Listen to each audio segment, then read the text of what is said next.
মূল্য বৃদ্ধিৰ বিৰুদ্ধে আজি কংগ্ৰেছ দলৰ পৰা নতুন দিল্লীত এক বিশেষ কাৰ্যসূচী লোৱা হৈছিল আৰু এই অনুষ্ঠানতে কংগ্ৰেছৰ নেতা ৰাহুল গান্ধী আজি প্ৰধানমন্ত্ৰী নৰেন্দ্ৰ মোদীক যথেষ্ট সমালোচনা কৰা পৰিলক্ষিত হৈছে। ৰাহুল গান্ধীৰ তৰফৰ পৰা কোৱা হৈছে যে বৰ্তমান সময়ত নৰেন্দ্ৰ মোদীক দেশৰ দুগৰাকী উদ্যোগপতিয়ে নিয়ন্ত্ৰণ কৰে। ফাৰ্ষ্ট অন টাইমত আমি জনাই আছো এটা বিশেষ খবৰ। আজি ৰাহুল গান্ধী হৰপ হৈ পৰিছে বিজেপি আৰু আৰএছএছৰ বিৰুদ্ধে। বিজেপি আৰু আৰএছএছৰ নেতাই দেশখনক ভাগ ভাগ কৰে এই মন্তব্য কৰা হৈছে ৰাহুল গান্ধীৰ তৰফৰ পৰা। ইয়াৰ পিছত ৰাহুল গান্ধীয়ে নিজৰ ভাষণত কৈছে যে দেশত ভয়ৰ সৃষ্টি কৰিছে বিজেপি আৰু আৰএছএছে। বিগত ৮ বছৰত মাত্ৰ ২জন উদ্যোগপতিৰহে উন্নয়ন হৈছে। দেশৰ বিমানবন্দৰ, মোবাইল ফোন, তৈল ক্ষেত্ৰ এই দুয়োগৰাকী উদ্যোগপতিৰ হাতলৈ গৈছে। কংগ্ৰেছৰ নেতা ৰাহুল গান্ধীৰ তৰফৰ পৰা এই মন্তব্য কৰা হৈছে। বিমুদ্ৰাকৰণৰ নামত দেশৰ দৰিদ্ৰ জনতাক যন্ত্ৰণা নৰেন্দ্ৰ মোদীৰ চৰকাৰখনে দিলে, কিন্তু ইয়াৰ ফলত দেশৰ বৃহৎ বৃহৎ উদ্যোগপতিৰ ঋণ মাফ কৰা হ'ল। বিমুদ্ৰাকৰণৰ ফলত দৰিদ্ৰ লোকৰ কোনো লাভ নহ'ল। কৃষকৰ বিৰুদ্ধে মোদী চৰকাৰে ৩খনকৈ আইন আনিছিল, কিন্তু ইয়াৰ বিৰুদ্ধে কৃষকে যেতিয়া প্ৰতিবাদ কৰিলে, কৃষকে যেতিয়া নিজৰ শক্তি দেখুৱালে, তাৰ পাছতহে এই ৩খন কৃষি আইন বাতিল কৰিবলৈ মোদী চৰকাৰ বাধ্য হ'ল। দেশৰ নিবনুৱা সমস্যা ভৱিষ্যতৰ দিনত আৰু বৃদ্ধি পাব বুলি ৰাহুল গান্ধীয়ে নিজৰ ভাষণত মন্তব্য কৰিছে। ৰাহুল গান্ধীৰ এই ভাষণ যথেষ্ট চৰ্চিত হৈ পৰিছে। কিছু মুহূৰ্তৰ পিছতে আমি আপোনালোকক ৰাহুল গান্ধীৰ সেই ভাষণ দেখুৱাম। ২০১০ চনত LPG চিলিণ্ডাৰৰ মূল্য আছিল ৪১০ টকা। মূল্য বৃদ্ধিক লৈ এইদৰে সমালোচনা কৰিছে মোদী চৰকাৰক, কিন্তু বৰ্তমান সময়ত ইয়াৰ মূল্য ১০৫০ টকা পৰ্যন্ত হৈছেগৈ। দিল্লীত কংগ্ৰেছৰ তৰফৰ পৰা মূল্য বৃদ্ধিৰ বিৰুদ্ধে হাল্লাবল কাৰ্যসূচী লোৱা হৈছিল আৰু তাতেই ৰাহুল গান্ধীয়ে এই ভাষণ প্ৰদান কৰিছে। পেট্ৰলৰ মূল্য পূৰ্বে ৭০ টকা আছিলে, কিন্তু বৰ্তমান ১০০ টকা পৰ্যন্ত হৈছেগৈ। ইয়াৰ উপৰিও ৰাহুল গান্ধীৰ তৰফৰ পৰা কেইবাটাও মন্তব্য কৰা হৈছে। ডিজেলৰ মূল্য পূৰ্বে ৪৫ টকা আছিলে, কিন্তু বৰ্তমান ডিজেলৰ মূল্য ৯০ টকা পৰ্যন্ত হৈছেগৈ। দিল্লীত ৰাহুল গান্ধীৰ ভাষণ। মিঠাতেলৰ মূল্য পূৰ্বে ৯০ টকা আছিলে, কিন্তু বৰ্তমান মিঠাতেলৰ মূল্য ২০০ টকা পৰ্যন্ত হৈছেগৈ বুলি নতুন দিল্লীত মন্তব্য কৰিছে কংগ্ৰেছৰ নেতা ৰাহুল গান্ধীয়ে আৰু নৰেন্দ্ৰ মোদীক যথেষ্ট সমালোচনা কৰা পৰিলক্ষিত হৈছে। দেশৰ সংবাদ মাধ্যমক লৈও সৰব হৈ পৰিছে ৰাহুল গান্ধী। ৰাহুল গান্ধীয়ে কৈছে যে দুগৰাকী উদ্যোগপতিয়ে দেশৰ সংবাদ মাধ্যম বৰ্তমান সময়ত নিয়ন্ত্ৰণ কৰিছে আৰু তেওঁলোকৰ কথামতেই, তেওঁলোকৰ নিয়ন্ত্ৰণতেই নৰেন্দ্ৰ মোদীৰ লগতে সমগ্ৰ দেশৰ জনতা এতিয়া থাকিবলগীয়া হৈছে আৰু তাৰ বাবে জনতাৰ কাষলৈ কংগ্ৰেছ যাব। কংগ্ৰেছে জনতাৰ কাষলৈ গৈ সকলো সমস্যাৰ কথা উল্লেখ কৰিব। ৰাহুল গান্ধীৰ ভাষণক লৈ যথেষ্ট চৰ্চা চলিছে। ৰাহুল গান্ধীয়ে নৰেন্দ্ৰ মোদীক সমালোচনা কৰিছে, বিজেপিক সমালোচনা কৰিছে, আৰএছএছক সমালোচনা কৰিছে আৰু কৈছে যে দেশৰ ২জন উদ্যোগপতিৰ বাবেই নৰেন্দ্ৰ মোদীয়ে বহু আঁচনি লৈছে, কিন্তু দেশৰ দৰিদ্ৰ লোকসকলৰ বাবে কোনো ধৰণৰ কাম চৰকাৰখনে কৰা নাই। আমাৰ লগত ৰাহুল গান্ধীৰ মন্তব্য আছে, সেই মন্তব্য আমি আপোনালোকক দেখুৱাই দিছোঁ। यहाँ हमारे मीडिया के मित्र हैं, इनका काम जो जनता के मुद्दे हैं उनको उठाने का होता है, मगर ये भी अपना काम नहीं करते हैं। 24 घंटा ये कैसे करेंगे? ये मीडिया उन्हीं दो उद्योगपतियों का मीडिया है। पूरा का पूरा मीडिया उन्हीं दो उद्योगपतियों के हाथ में है, तो सच्चाई कैसे दिखेगी? सच्चाई कैसे सुनाई देगी?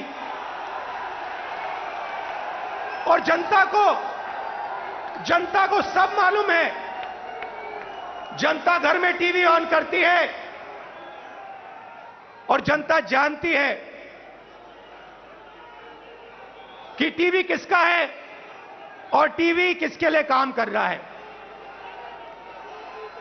टीवी दो उद्योगपतियों का है, अखबार दो उद्योगपतियों के हैं और ये दो उद्योगपति नरेंद्र मोदी जी के लिए 24 घंटा काम करते हैं और नरेंद्र मोदी जी इनके लिए 24 घंटा काम करते हैं।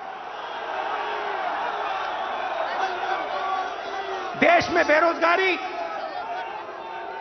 देश में महंगाई और देश का पूरा धन दो उद्योगपतियों के हाथ में एक तरफ मीडिया का कंट्रोल, दूसरे तरफ प्रधानमंत्री पे कंट्रोल।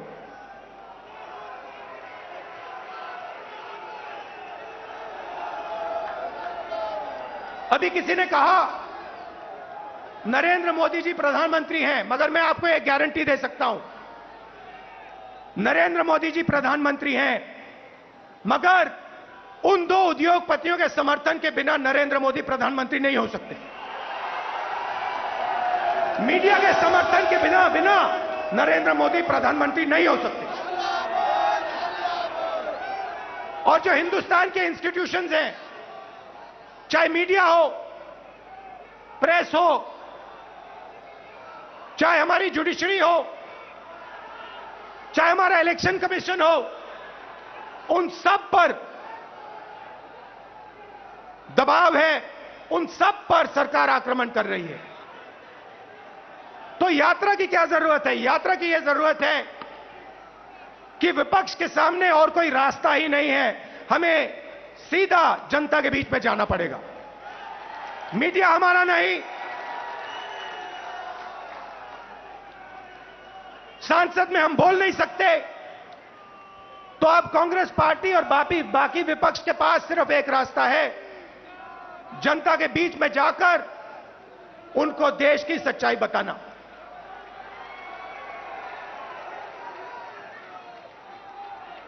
जो भी नरेंद्र मोदी जी के खिलाफ काम करना चाहता है, चाहे कोई भी हो, विपक्ष की पार्टी हो, एक्टिविस्ट हो, एनजीओ का कोई व्यक्ति हो, उस पर पूरा का पूरा जबरदस्त आक्रमण होता है। ईडी, सीबीआई, इनकम टैक्स, ये सब के सब लगा दिए जाते हैं। 55 घंटे मुझे ईडी में वहां पे बैठाया। मगर मैं एक बात समझाना चाहता हूं नरेंद्र मोदी जी को, मैं आपकी ईडी से नहीं डरता हूं, मुझे कोई फर्क नहीं पड़ता। आप 55 घंटे करो, 100 घंटे करो, 200 घंटे करो, 500 घंटे करो, 5 साल करो, कोई फर्क नहीं पड़ता मुझे। ये भोजन का अधिकार, मनरेगा, कर्जा माफी, इन औजारों से हमने 27 करोड़ लोगों को 10 साल में गरीबी से निकाला। भाइयों और बहनों, पिछले 8 साल में नरेंद्र मोदी ने 23 करोड़ लोगों को वापस गरीबी में डाल दिया है।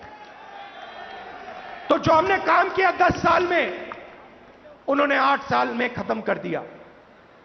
और फिर जाके भाषण देते हैं, प्रगति की बात करते हैं, न्यू इंडिया की बात करते हैं, मेक इन इंडिया की बात करते हैं, कहते हैं कि हिंदुस्तान बदल गया। हिंदुस्तान को नरेंद्र मोदी जी पीछे ले जा रहे हैं। हिंदुस्तान में नरेंद्र मोदी जी नफरत फैला रहे हैं, डर फैला रहे हैं, और इससे देश का नुकसान होगा, देश का फायदा हो ही नहीं सकता। बीजेपी और आरएसएस के नेता देश को बांटते हैं और जानबूझकर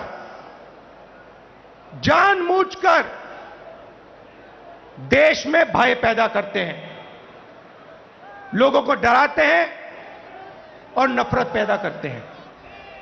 अब सवाल उठता है, ये किसके लिए करते हैं और क्यों करते हैं?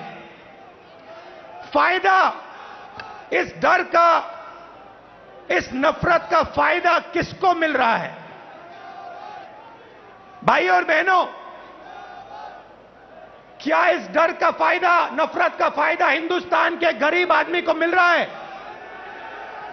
पिछले 8 सालों में आप मुझे बता दीजिए, हिंदुस्तान के गरीब आदमी को, किसान को, मजदूर को, छोटे दुकानदार को नरेंद्र मोदी जी की सरकार ने क्या फायदा दिया? पूरा का पूरा फायदा, डर और नफरत का फायदा हिंदुस्तान के 2 उद्योगपति उठा रहे हैं। आप बाकी उद्योगपतियों से भी पूछ लो, वो भी आपको बताएंगे कि पिछले 8 साल में हमारा कोई फायदा नहीं हुआ, सिर्फ दो व्यक्तियों का फायदा हुआ है